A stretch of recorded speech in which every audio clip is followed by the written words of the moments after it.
Good morning, how are you? I hope you are fine. आज हम discuss करेंगे chapter 22 11th biology में chemical coordination and integration. It is a part 2 lecture जिसमें हम discuss करेंगे hypothalamus and pituitary glands के parts और उनसे रिलीज होने वाले हार्मोन्स, उनके बॉडी पर क्या एक्शंस हैं और वो कौन से टारगेट ग्लैंड्स के ऊपर अपना एक्शन प्ले कर सकते हैं। तो इसमें मैंने पिट्यूटरी ग्लैंड्स के पार्ट्स और उनके जो सब पार्ट्स और उनसे रिलीज होने वाले सभी हार्मोन्स हैं उनको एक्सप्लेन किया है। आई hope you will like this presentation. I am D Bhavani Singh, PGT biology. चलिए शुरू करते हैं हमारा फर्स्ट पार्ट। बेसिकली हम हाइपोथैलेमस के बारे में आप जानते ही हैं। हाइपोथैलेमस की लोकेशन कहाँ होती है? बेसिकली फर्स्ट ऑफ ऑल हम ये जान लेते हैं कि हाइपोथैलेमस है ये फोर ब्रेन के अंदर लोकेटेड होता है और फोर ब्रेन में बिल्कुल डाइसेफ्लॉन जो पार्ट है ठीक उसके नीचे ये हमारे फोर ब्रेन है। हम इस पोर्शन को फोर ब्रेन कहते हैं बेसिकली, और इस फोर ब्रेन के अंदर यहाँ पर इसकी लोकेशन है बिल्कुल डाइसेफ्लॉन के बिल्कुल पास में, बेसल यानी लोअर पार्ट में। ठीक है। और हाइपोथैलेमस का जो मेजर फंक्शन है वो क्या है? बॉडी में बहुत सारे फंक्शंस को कंट्रोल करना। इवन हमारी बॉडी का जो टेम्परेचर है वो भी हाइपोथैलेमस ही कंट्रोल करता है। ठीक है। ब्लड प्रेशर में भी इसका बहुत बड़ा रोल है, यहाँ तक कि हमारी स्लीप में और बॉडी रिदम है इसको भी कंट्रोल करने में कहीं ना कहीं रोल हाइपोथैलेमस का ही है। चलिए जान लेते हैं कुछ इसके जो एक्टिव पार्ट्स हैं। बेसिकली हाइपोथैलेमस के अंदर कुछ न्यूरोसिक्रेटरी सेल्स होती हैं, न्यूरॉन्स होते हैं और जो कि कुछ हार्मोन सिक्रेट होते हैं। इन्हीं सेल्स को हम ग्रुप ऑफ सेल्स को हम न्यूक्लियाई कहते हैं। ठीक है। तो ये न्यूक्लियाई हैं, यही कुछ हार्मोन्स को रिलीज़ करते हैं और इसी की वजह से बेसिकली हाइपोथैलेमस पिट्यूटरी ग्लैंड्स के अंदर कुछ हार्मोन्स की सिंथेसिस को और सिक्रीशंस को कंट्रोल करता है। बेसिकली पिट्यूटरी ग्लैंड के सिक्रीशन कौन कंट्रोल कर रहा है? हाइपोथैलेमस। ठीक है। तो ये आपको ध्यान में रखना है। चलिए कुछ और थोड़ा सा और जान लेते हैं इसके बारे में। बेसिकली हाइपोथैलेमस से दो टाइप के हार्मोन्स रिलीज होते हैं। फर्स्ट हार्मोन है जिसे हम कहते हैं releasing hormone and second is called inhibitory hormone. Releasing hormone जब भी हाइपोथैलेमस से सिक्रीट होंगे और ये जाएंगे पिट्यूटरी ग्लैंड्स पर, तो ये पिट्यूटरी ग्लैंड्स में से कुछ हार्मोन्स का सिक्रीशंस को इनिशिएट कर देंगे, स्टार्ट कर देंगे, स्टिमुलेट कर देंगे। तो रिलीजिंग हार्मोन क्या करते हैं? पिट्यूटरी ग्लैंड को स्टिमुलेट करते हैं कुछ हार्मोन्स को रिलीज़ करने के लिए। बट अगर पिट्यूटरी ग्लैंड के से रिलीज़ हुए हार्मोन्स वो चले गए हैं, रिलीज़ हो चुके हैं और अब पिट्यूटरी ग्लैंड के फंक्शन को स्टॉप करना है, तो ये फंक्शन भी हाइपोथैलेमस ही प्ले करता है। हाइपोथैलेमस से कुछ इनहिबिटरी हार्मोन्स रिलीज़ होते हैं जो कि पिट्यूटरी ग्लैंड के हार्मोन्स के सिक्रीशन को स्टॉप कर देते हैं। इस तरीके से कहते हैं कि मास्टर ग्लैंड तो बेसिकली पिट्यूटरी ग्लैंड होता है जिससे सभी के सभी हार्मोन्स रिलीज़ होते हैं जो टारगेट ग्लैंड्स पर जाकर अपना एक्शन प्ले करते हैं, बट इन सबको कंट्रोल करने वाला हाइपोथैलेमस है। तो ये मास्टर का भी मास्टर ग्लैंड है। ठीक है। आई होप आपको ये बात समझ में आई होगी और ये प्रेजेंटेशन भी अच्छी लगी हो। आप इस पेज का स्क्रीनशॉट ले सकते हैं और इसे नोट कर सकते हैं। चलिए मूव करते हैं नेक्स्ट पार्ट पर कि हाइपोथैलेमस से रिलीज़ होने वाले कुछ हार्मोन्स जिसको हम रिलीजिंग हार्मोन भी कहते हैं, इनहिबिटरी हार्मोन्स कहते हैं, इनके कुछ एग्जांपल्स हैं जिसे आप जान लें। फर्स्ट एग्जांपल है हमारा GnRH, गोनेडोट्रोपिन रिलीजिंग हार्मोन। जब भी गोनेडोट्रोपिन रिलीज हार्मोन हाइपोथैलेमस से रिलीज़ होगा और ये पिट्यूटरी पर जाएगा तो पिट्यूटरी से भी दो टाइप के हार्मोन रिलीज होंगे। एक का नाम है फॉलिकल स्टिमुलेटिंग हार्मोन और दूसरा है ल्यूटिनाइजिंग हार्मोन। और हाइपोथैलेमस के GnRH की वजह से पिट्यूटरी से FSH एंड LH रिलीज होगा और ये दोनों हार्मोन्स मेल एंड फीमेल दोनों में ही सिक्रेट होते हैं और दोनों टेस्टिस और ओवरीज के ऊपर अपना एक्शन प्ले करते हैं, जिसे हम डीपली आगे के पार्ट्स में जानेंगे। इसका मतलब क्या है? FSH और LH को रिलीज़ करने में कौन हेल्प कर रहा है? GnRH। और ये GnRH कहाँ से रिलीज़ होता है? ये हाइपोथैलेमस से रिलीज़ होता है। तो ये आपको ध्यान में रखना है। चलिए एक और हार्मोन है हमारे पास में जिसे हम इनहिबिटरी हार्मोन कह लेते हैं। आप जानते हैं कि ग्रोथ हार्मोन है, बेसिकली पिट्यूटरी ग्लैंड से ही रिलीज़ होता है, जिसका काम है बॉडी में ग्रोथ इनिशिएट करना, हाइट को इंक्रीज़ करना। बट अगर ये ग्रोथ हार्मोन एक्सेसिवली सिक्रीट होना स्टार्ट हो जाए तो आप जानते हैं बॉडी में कुछ चेंजेस आ जाएंगे। ठीक है। जिसके बारे में हम आगे की स्लाइड्स में डिस्कस करेंगे। बट ग्रोथ हार्मोन एक नॉर्मल लेवल से ज़्यादा ना सिक्रीट हो, इस वजह से उसको स्टॉप करने के लिए भी इनहिबिटरी हार्मोन है, वो हाइपोथैलेमस से सिक्रीट होता है। यह हाइपोथैलेमस से इनहिबिटरी हार्मोन, इसका नाम है सोमेटोस्टेटिन, जो कि इनहिबिट करता है ग्रोथ हार्मोन को। तो इस तरीके से आप जान सकते हैं कि रिलीजिंग हार्मोन है वो भी पिट्यूटरी पे एक्शन प्ले करते हैं, तभी कुछ सेकेंडरी हार्मोन्स रिलीज होकर टारगेट ग्लैंड्स तक पहुंचते हैं। और पिट्यूटरी के फंक्शंस को इनहिबिट करने के लिए कुछ इनहिबिटरी हार्मोन्स भी रिलीज होते हैं हाइपोथैलेमस से, जो कि पिट्यूटरी को फंक्शन को स्टॉप करता है या फिर उस हार्मोन के रिलीज को कंट्रोल करता है। चलिए जान लेते हैं कुछ थोड़ा डीपली, और आगे के पार्ट्स में पिट्यूटरी ग्लैंड्स के बारे में डिस्कस कर लेते हैं हम। चलिए, this is your pituitary glands, और ये बिल्कुल आप देख सकते हैं हाइपोथैलेमस के ये न्यूरॉन्स हैं, न्यूरोसेक्रेटरी सेल्स हैं, और ये है हमारा पिट्यूटरी ग्लैंड। ओके, ये पिट्यूटरी ग्लैंड है आपके सामने। ठीक है, जो पिट्यूटरी ग्लैंड है इसकी लोकेशन होती है बोनी कैविटी के अंदर, जिसे हम कहते हैं सेला टर्सिका। सेला टर्सिका, ये नोट करने वाली बात है, आपके कम्पिटिटिव एग्जाम नीट में पूछी जा सकती है। ओके, तो सेला टर्सिका वो पार्ट है जहाँ पर बोनी कैविटी में पिट्यूटरी ग्लैंड लोकेटेड होता है। ओके, और पिट्यूटरी ग्लैंड है ये एक हाइपोथैलेमस के साथ में कंबाइंड होता है। जैसे ये पिट्यूटरी ग्लैंड है और यहाँ पर ये हाइपोथैलेमस हो गया। अब इसके बीच में ये आप ये जो पोर्शन देख रहे हैं, ये इससे जुड़ा हुआ एक स्टॉक के थ्रू, इसी स्टॉक को हम कहते हैं इन्फेंडिबुलम।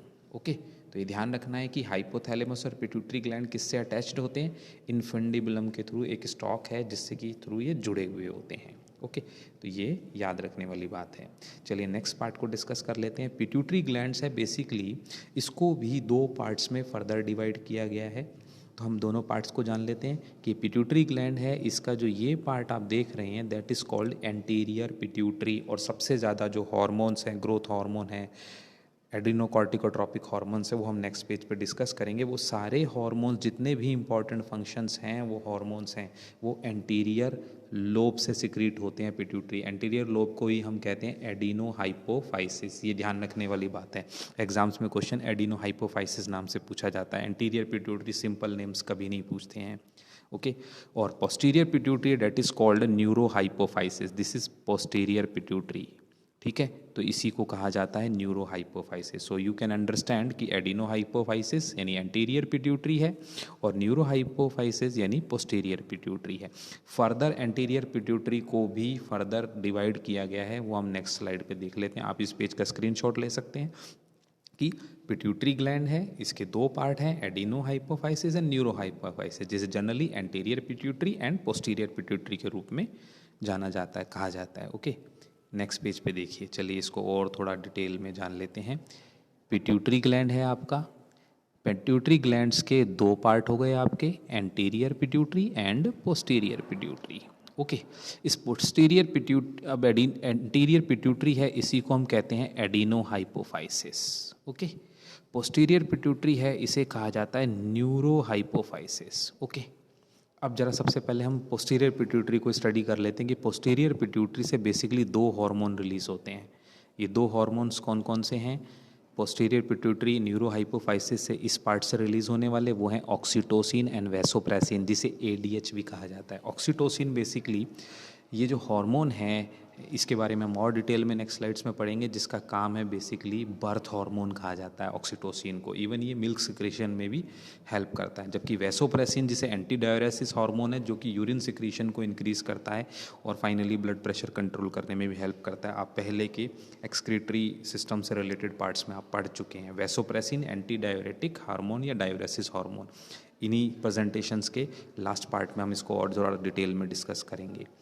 लेकिन अब हम जरा इम्पॉर्टेंट बात को जान लें कि एंटीरियर पिट्यूटरी एडिनो हाइपोफाइसिस है, इसको भी फर्दर दो पार्ट्स में डिवाइड किया गया है। एंटीरियर पिट्यूटरी को, जिसे हम एडिनो हाइपोफाइसिस कहते हैं, इसके दो पार्ट्स हैं, ये देख लीजिए, ये दो पार्ट्स हैं। ये एक है एंटीरियर लोब, और इसी एडिनो हाइपोफाइसिस की मिडल पार्ट को हम मिडल लोब कहते हैं। ठीक है, एंटीरियर लोब को हम कहते हैं पैरस डिस्टैलिस, और मिडल लोब को कहा जाता है पैरस इंटरमीडिया। पैरस इंटरमीडिया, ये ध्यान रखने वाली बात है क्योंकि यहाँ से पूछा जाता है। और जितने भी एंटीरियर लोब्स के हार्मोन्स जो पिट्यूटरी ग्लैंड से रिलीज होते हैं, ये पैरस डिस्टैलिस एंटीरियर लोब से रिलीज होते हैं। और ये सारे हार्मोन्स हैं growth hormone, TSH thyroid stimulating hormone, adenocorticotropic hormone, FSH follicle stimulating hormone, luteinising hormone and PRL prolactin hormone. तो ये सभी पैरस डिस्टैलिस जो पार्ट है एंटीरियर लोब से, एडिनो हाइपोफाइसिस एंटीरियर लोब से सिक्रीट होते हैं, मतलब ये सभी इस पार्ट से सिक्रीट होते हैं। ओके, तो ये एंटीरियर पिट्यूटरी का एंटीरियर लोब है। जबकि जो मिडल पार्ट है, हम मिडल पार्ट करेंगे एंटीरियर लोब का, ये मिडल पार्ट है। ओके, ठीक है। इस मिडल पार्ट को ही हम कहते हैं पेरस इंटरमीडिया, और यहाँ से सिर्फ एक हार्मोन रिलीज होता है जिसे हम कहते हैं MSH, जिसकी फुल फॉर्म है मेलेनोसाइट स्टिमुलेटिंग हार्मोन। और ये मेलेनोसाइट का रोल आप जानते हैं, ये मेलेनोसाइट सेल्स हैं जो ब्लड में सर्कुलेट होती है, जो कि हमारे स्किन पिगमेंटेशन को कंट्रोल करती है, हमारे स्किन के कलर को कंट्रोल करती है। तो आप जान सकते हैं कि जितने भी इंपॉर्टेंट हार्मोन्स हैं वो कहाँ से रिलीज़ हो रहे हैं, एंटीरियर पिट्यूटरी से। और एंटीरियर पिट्यूटरी के कितने पार्ट्स हैं? 2 पार्ट्स हैं, और ये दोनों पार्ट्स कौन से हैं? Anterior lobe and middle lobe. Anterior lobe का नाम क्या है? पेरस डिस्टालिस, और मिडल लोब का नाम है पेरस इंटरमीडिया। और इनसे निकलने वाले हार्मोन्स हैं, इनको हम अब दोबारा डिस्कस कर लेते हैं डिटेल में। आप इस पेज का स्क्रीनशॉट ले सकते हैं और इसे नोट कर सकते हैं। एग्जाम पॉइंट ऑफ व्यू से आपके लिए बहुत ही इंपॉर्टेंट है, और हर साल इसी पेज से नीट के क्वेश्चंस आते हैं, क्योंकि हमेशा कन्फ्यूज़न हो जाती है कि ऑक्सीटोसिन कहाँ से रिलीज़ होगा, मेलानोसाइट स्टिमुलेटिंग हार्मोन कहाँ से रिलीज़ होगा, पेरस डिस्टालिस से रिलीज़ होने वाले हार्मोन्स कहाँ से रिलीज़ होते हैं, कौन से पार्ट से कौन से हार्मोन है। तो ये पेज बहुत ही इंपॉर्टेंट है आपके लिए। चलिए मूव करते हैं नेक्स्ट स्लाइड पर। अब कुछ जान लेते हैं कि एंटीरियर लोब, जो एंटीरियर पिट्यूटरी है जिसे हम एडिनो हाइपोफाइसिस भी कहते हैं, उसके एंटीरियर लोब जिसे हम पेरस डिस्टालिस कहते हैं, यहाँ से रिलीज़ होने वाले कुछ हार्मोन्स को। फर्स्ट हार्मोन है हमारा ग्रोथ हार्मोन, और आप जानते हैं ग्रोथ हार्मोन का मेजर रोल क्या है? बॉडी की बोन्स का और बॉडी का प्रॉपर ग्रोथ करना। ठीक है। बट होगा क्या, अगर किसी में किसी भी कारण से एक्सेसिव हार्मोन की ग्रोथ हो जाएगी, ग्रोथ हार्मोन की, तो ऐसे में उसकी बॉडी का साइज़ इंक्रीज़ हो जाएगा। इससे एक डिसऑर्डर करेक्टराइज होगा। हम डिजीज़ नहीं कहेंगे, डिसऑर्डर, जिसे हम कहते हैं गाइगेंटिज्म। और इस गाइगेंटिज्म का आप रोल देख सकते हैं कि ये पर्सन है, इसकी हाइट अप्रॉक्सीमेटली 7.8 फीट से ज़्यादा है। तो ये गाइगेंटिज्म का एक डिसऑर्डर है, जो कि एक्सेसिव ग्रोथ हार्मोन रिलीज़ होने से है। लेकिन अगर ग्रोथ हार्मोन का सिक्रीशन एक ऑप्टिमम लेवल से कम हो, तो जिसकी वजह से जो डिसऑर्डर करेक्टराइज होगा उसे हम ड्वार्फिज्म कहेंगे, जिसे हम बोनापेन भी कहते हैं। और उसका एग्जाम्पल है ये ड्वार्फिज्म, कि उसमें हाइट शॉर्ट रह जाती है, बॉडी पोस्चर साइड छोटा हो जाता है। बट ये जो हॉर्मोन्स थे ये कॉन्टीन्यूसली सिक्रीट हो रहे थे, एक्सेसिव सिक्रीट हो रहा था, तो लाइफ लॉन्ग ये कॉन्टीन्यूसली हार्मोन सिक्रीट हो रहा था, जिसकी वजह से कॉन्टीन्यूसली सभी बॉडी पार्ट्स की हाइट इंक्रीज होती है। बट होता क्या है कि अगर एक मिडल एज के अंदर 30 टू 40 जो ईयर की जो एज है पर्सन की, उस दौरान अगर ग्रोथ हार्मोन एक्सेसिव सिक्रीट होना स्टार्ट हो जाए, तो उससे क्या होता है, फेशियल चेंजेस आने लगते हैं। हाथों का साइज़, पाम साइज़ है, फीट साइज़ है, वो एलोंग हो जाता है। आइज़ हैं वो पिट में थोड़ी गहरी चली जाती हैं। जो हमारी चिन है वो थोड़ा इंक्रीज़ हो जाती है। फेस डिसफिगर हो जाता है। तो इस सिचुएशन को हम कहते हैं एक्रोमीगैली। एक्रोमीगैली आप देख सकते हैं इस पर्सन में कि जिसका चिन्ह है बहुत ज़्यादा इंक्रीज़ हो गया है, इसकी आइज़ हैं वो थोड़ा पिट में गहरी चली गई हैं, और फेस का जो शेप होना चाहिए वो चेंज हो गया है। यहाँ से भी आप देख सकते हैं। तो ये फेस का एक तरीके से सिमेट्री नहीं है। तो इस तरीके से जो चेंजेस आते हैं, बेसिकली इट इज़ कॉल्ड एक्रोमीगैली, और ये एक्सेसिव सिक्रीशन के दौरान होता है जब मिडल एज में ग्रोथ हार्मोन का रिलीज़ हो। तो आप जान सकते हैं कि ग्रोथ हार्मोन्स के ड्रॉबैक भी क्या हैं और इसके बेनिफिट भी क्या हैं। चलिए मूव करते हैं नेक्स्ट स्लाइड पर। आप इस पेज का स्क्रीनशॉट ले सकते हैं। एंटीरियर लोब से ही सिक्रीट होने वाले, जो हमें पेरस डिस्टालिस हमने डिस्कस किया था, उससे रिलीज़ होने वाले कुछ हार्मोन है TSH, जिसे हम कहते हैं थायराइड स्टिमुलेटिंग हार्मोन। ये हार्मोन जब पिट्यूटरी ग्लैंड से रिलीज़ होगा तो थायराइड ग्लैंड पे एक्शन रोल प्ले करता है, और फाइनली थायराइड ग्लैंड से थायरॉक्सिन रिलीज़ होता है।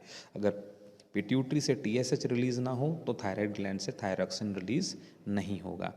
नेक्स्ट हार्मोन है थर्ड हमारा, जिसे हम फुल फॉर्म में, शॉर्ट फॉर्म में कहते हैं ACTH, एड्रीनो कॉर्टिकोट्रॉपिक हार्मोन। और बेसिकली ये एड्रिनल ग्लैंड पे अपना एक्शन प्ले करता है, और वहाँ से एड्रिनल ग्लैंड से फिर इसी की वजह से कॉर्टिकोस्टेरॉइड्स रिलीज़ होते हैं, जो बॉडी के अंदर बॉडी फ्लूइड्स को भी कंट्रोल करते हैं, एंटी इन्फ्लामेटरी एक्शंस को भी प्ले करते हैं। इवन हमारी बॉडी के अंदर जो इम्यूनिटी लेवल है उसमें भी इसका बहुत बड़ा रोल है, और मिनरल्स के मेंटेनेंस में भी इसका बहुत बड़ा रोल है, जिसे हम और राजा नेक्स्ट हमारे प्रेजेंटेशन में डिस्कस करेंगे और ज़्यादा डीपली, जब हम स्पेसिफिक ग्लैंड्स को हम डिस्कस करेंगे। फोर्थ हार्मोन है FSH, फॉलिकल स्टिमुलेटिंग हार्मोन। ये फॉलिकल स्टिमुलेटिंग हार्मोन मेल्स और फीमेल्स दोनों में ही सिक्रीट होता है। जब भी FSH पिट्यूटरी से सिक्रीट होगा और ये ब्लड स्ट्रीम के थ्रू टेस्टिस पर एक्शन प्ले करता है तो उसके दो रोल होते हैं, एक तो एंड्रोजन सिक्रीशन इंक्रीज हो जाता है, दूसरा मेल्स में स्पर्मेटोजेनेसिस इंक्रीज होगा और फाइनली स्पर्म प्रोडक्शन इंक्रीज हो जाएगा। बट अगर एफएसएच पिट्यूटरी से रिलीज हो एक फीमेल में और जब ये टारगेट ग्लैंड ओवरीज पर रिलीज होता है, ओवरीज पर अपना एक्शन प्ले करता है, जिससे oogenesis का जो प्रोसेस है, प्रोसेस ऑफ ओवम मैचुरेशन है, वो इंक्रीज हो जाएगा फीमेल में। तो इसलिए जान सकते हैं एफएसएच का रोल मेल्स और फीमेल्स दोनों में अलग अलग है। दोनों, एक में स्पर्मेटोजेनेसिस को इनिशिएट करता है और फीमेल्स में oogenesis को इनिशिएट करता है। नेक्स्ट जान लेते हैं कुछ हार्मोन्स जो कि हमारे एंटीरियर लोब, एंटीरियर पिट्यूटरी से रिलीज होते हैं। ल्यूटिनाइजिंग हार्मोन, जिसे हम एलएच हार्मोन भी कहते हैं शॉर्ट फॉर्म में, ल्यूटिनाइजिंग हार्मोन है और ये जब मेल में सिक्रीट होता है तो इसकी वजह से जो टेस्टिस में सेमनीफेरस ट्यूब्यूल्स के बाहर जो इंटरस्टिशियल सेल्स होती हैं, जिन्हें हम लीडिंग सेल्स भी कहते हैं, उन पे इसका एक्शन प्ले होता है और लीडिंग सेल से फिर टेस्टोस्टेरोन रिलीज होता है। ठीक है, तो इसी वजह से टेस्टोस्टेरोन रिलीज होने की वजह से ल्यूटिनाइजिंग हार्मोन को मेल्स में इंटरस्टिशियल सेल स्टिमुलेटिंग हार्मोन भी कहा जाता है। ठीक है, I for interstitial, C for cell और स्टिमुलेटिंग हार्मोन। तो ल्यूटिनाइजिंग हार्मोन का रोल क्या है मेल्स में? ये लीडिंग सेल से टेस्टोस्टेरोन को रिलीज होने में हेल्प करता है, इनिशिएट करता है। फीमेल्स के अंदर भी एलएच का रोल है कि ये ओवुलेशन में हेल्प करता है 14 डे ऑफ मेंस्ट्रुअल साइकिल में, जिसकी वजह से जब ओवुलेशन होता है तो मेच्योर ओवम ओवरी से रिलीज होकर फैलोपियन ट्यूब में चला जाता है और ओवम के चारों तरफ का जो पार्ट है जिसको हम ग्राफियन फॉलिकल कहते थे, ओवम रिलीज होने के बाद वो कहलाता है कॉर्पस ल्यूटियम। तो इस तरीके से एलएच हार्मोन ओवुलेशन के बाद में कॉर्पस ल्यूटियम फॉर्मेशन में हेल्प करता है और यही कॉर्पस ल्यूटियम जब डीजेनरेट होता है तो इससे एक हार्मोन निकलता है प्रोजेस्टेरोन, जिसे हम प्रेगनेंसी मेंटेनेंस हार्मोन भी कहते हैं। तो आप समझ सकते हैं कि ये सभी हार्मोन्स हैं बेसिकली कहाँ से रिलीज हो रहे हैं? Anterior lobe of anterior pituitary से रिलीज हो रहे हैं। इन सब का एक्शन सभी टारगेट ग्लैंड्स पर बिल्कुल अलग अलग है। आप इस पेज का स्क्रीनशॉट ले सकते हैं, एग्जाम पॉइंट ऑफ व्यू से बहुत ही इंपॉर्टेंट है आपके लिए। चलिए मूव करते हैं नेक्स्ट पार्ट पर। अब पिट्यूटरी ग्लैंड्स के कुछ लास्ट हार्मोन्स हैं जो एंटीरियर पिट्यूटरी से लास्ट हार्मोन है PRL, जिसे हम कहते हैं प्रोलैक्टिन हार्मोन। और इस प्रोलैक्टिन हार्मोन का बहुत ही इंपॉर्टेंट फंक्शन है, ममेरी ग्लैंड्स के ऊपर एक्शन प्ले करता है फीमेल्स में, जिसकी वजह से मिल्क फॉर्मेशन है वो इंक्रीज होता है। मिल्क फॉर्मेशन, प्रोलैक्टिन हार्मोन का क्या एक्शन है? ममेरी ग्लैंड्स पर मिल्क सिक्रीशंस को इंक्रीज करना। अभी तक हमने जितने भी हार्मोन्स को डिस्कस किया है ये सभी anterior lobe of anterior pituitary से रिलीज हो रहे थे, 6 हार्मोन्स। अब हम बात करते हैं पिट्यूटरी ग्लैंड के मिडल पार्ट से। ओके, तो मिडल पार्ट से, मिडल लोब से, पिट्यूटरी ग्लैंड से, जिसे हम पैरस इंटरमीडिया कहते हैं, वहाँ से सिर्फ एक ही हार्मोन रिलीज होता है, that is MSH, that full form is melanocyte stimulating hormone. और मेलानोसाइट स्टिमुलेटिंग हार्मोन से रोल है बेसिकली मेलानोसाइट की सिंथेसिस को इंक्रीज करना। और ये मेलानोसाइट जब ब्लड में सर्कुलेट होकर स्किन में पहुँचती है तो बेसिकली ये मेलानोसाइट स्किन के पिगमेंटेशन को कंट्रोल करती है, स्किन के कलर को कंट्रोल करती है। अगर मेलानोसाइट ज़्यादा रिलीज हो रही है तो स्किन का कलर डार्क हो जाएगा, और मेलानोसाइट अगर कम रिलीज हो रही है बेसिकली तो स्किन का कलर है वो फेड होगा, लाइट होगा, फेयर होगा। तो सारा का सारा रोल कहाँ से है? मेलानोसाइट स्टिमुलेटिंग हार्मोन कहाँ से रिलीज हो रहा है? ये मिडल लोब ऑफ पिट्यूटरी से, जिसे कहा जाता है पैरस इंटरमीडिया। तो अभी तक हमने जितने भी हार्मोन्स डिस्कस किए हैं वो पिट्यूटरी ग्लैंड के एंटीरियर पार्ट से और मिडल पार्ट से रिलीज हो रहे थे। चलिए अब जान लेते हैं पिट्यूटरी ग्लैंड के जो पोस्टीरियर पिट्यूटरी से रिलीज होने वाले हार्मोन्स के बारे में। पोस्टीरियर पिट्यूटरी से, जैसा कि हम फर्स्ट पार्ट में क्लासिफिकेशन में डिस्कस कर चुके हैं, सिर्फ 2 ही हार्मोन रिलीज होते हैं। एक हार्मोन है हमारा ऑक्सीटोसिन हार्मोन और सेकंड हार्मोन है ADH, जिसे हम कहते हैं एंटी डायूरेसिस हार्मोन और एंटी डायूरेटिक हार्मोन, जिसे जनरली वैसोप्रेसिन भी कहा जाता है। एग्जाम्स में आपको कन्फ्यूज़ नहीं होना है, ADH और वैसोप्रेसिन एक ही है, आपको सिर्फ इसे ध्यान रखना है, याद करना है। ऑक्सीटोसिन हार्मोन के रोल को डिस्कस कर लेते हैं।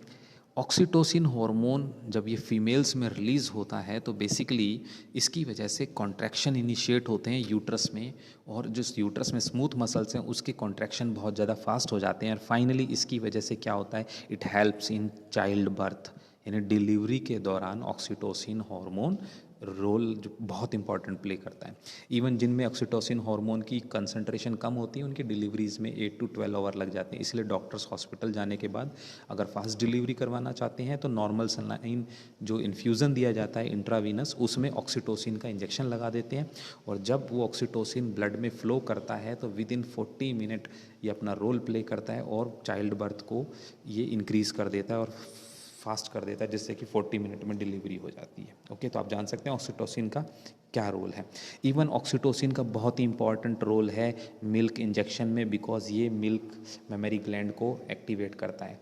क्या आप जानते हैं कि कुछ एनिमल्स हैं, आपने कभी सुना ही होगा, आप दूध लेके आते हैं तो क्या दूध आप जानते हैं कि डायरेक्टली एनिमल से रिलीज़ हो जाता है? जी नहीं, गाय और भैंसों को आजकल जो ये मिल्क फार्म वाले हैं ये ऑक्सीटोसिन हार्मोन का इंजेक्शन लगाते हैं, और ऑक्सीटोसिन हार्मोन इंजेक्शन लगाने के बाद में जहाँ एक एनिमल है, मिल्चिंग एनिमल है, जो 4 से 5 लीटर दूध देता है, वो करीबन 7 से 8 लीटर तक दूध देता है, जिसकी वजह से उसके मिल्क प्रोडक्शन इंक्रीज़ होते हैं। बट इस हार्मोन का बहुत ही साइड इफ़ेक्ट है।